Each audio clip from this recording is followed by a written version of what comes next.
ಎಲ್ಲ SSLC ವಿದ್ಯಾರ್ಥಿಗಳಿಗೆ ನಮಸ್ಕಾರ. ವಿದ್ಯಾರ್ಥಿಗಳ ನೀವು ಬರೀತಾ ಇರೋದು ಮೊದಲನೇ ಬೋರ್ಡ್ ಎಕ್ಸಾಮ್. ಇದ್ರ ಬಗ್ಗೆ ನಿಮಗೆ ಭಯ ಇದ್ದೇ ಇರುತ್ತಾ?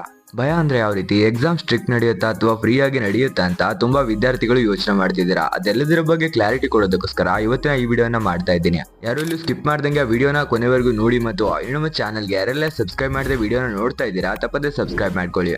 ಇನ್ಯಾಕ್ ತಡ ಮಾಡೋದು, ಬೇಗನೆ ವಿಡಿಯೋಗೊಂದು ಲೈಕ್ ಹಾಕಿ ಫ್ರೆಂಡ್ಸ್. ವಿಡಿಯೋನ ಕಂಟಿನ್ಯೂ ಮಾಡೋಣ. ವಿದ್ಯಾರ್ಥಿಗಳ ನಿಮ್ಮ ಎಕ್ಸಾಮ್ ಬಂದ್ಬಿಟ್ಟು ಮಾರ್ಚ್ 21ರಿಂದ ಶುರುವಾಗಲಿದ್ದ. ನಿಮ್ಮ ಹತ್ರ ಇವತ್ತಿನಿಂದ ಕೌಂಟ್ ಮಾಡಿದ್ರೆ 25 ಡೇಸ್ ಟೈಮ್ ಇದೆ. ಇದನ್ನ ಚೆನ್ನಾಗಿ ಯುಟಿಲೈಸ್ ಮಾಡ್ಕೊಂಡ್ರೆ ಭಯ ಪಡೋ ಹಾಗೆ ಇಲ್ಲ.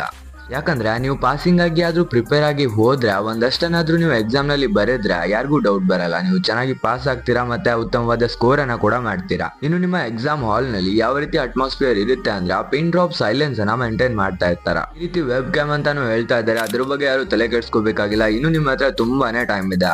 ತುಂಬಾ ಅಂತ ಲೇಜಿ ಆಗಕ್ ಹೋಗ್ಬೇಡಿ. ಬಟ್ ತುಂಬಾ ಟೈಮ್ ಇದೆ ಅನ್ಕೊಂಡು ಚೆನ್ನಾಗಿ ಓದಿದ್ರೆ ಅವರೇಜ್ ಆಗಾದ್ರೂ ಬರ್ತೀರಾ. ಇವತ್ತಿನ ವಿಡಿಯೋ ಒಂದಷ್ಟು ವಿದ್ಯಾರ್ಥಿಗಳಿಗಾದ್ರೂ ಯೂಸ್ಫುಲ್ ಆಯ್ತು ಅಂತ ಅನ್ಕೊಂತೀನಿ. ಯಾರಿಗೆಲ್ಲ ಯೂಸ್ ಆಗಿದೆ ತಪ್ಪದೆ ಕಾಮೆಂಟ್ ಬಾಕ್ಸ್ ನಲ್ಲಿ ತಿಳಿಸಿ. ಯಾಕಂದ್ರೆ ಇನ್ನು ಇದೇ ತರ ಹೆಚ್ಚಿನ ವಿಡಿಯೋಗಳನ್ನ ಮಾಡ್ತಿರ್ತೀನಿ. ಅದಕ್ಕೋಸ್ಕರ ತಪ್ಪದೆ ಕಾಮೆಂಟ್ ಹಾಕಿ. ಇಲ್ಲಿವರೆಗೂ ವಿಡಿಯೋ ನೋಡಿದ್ದಕ್ಕೆ ಥ್ಯಾಂಕ್ ಯು ಸೋ ಮಚ್.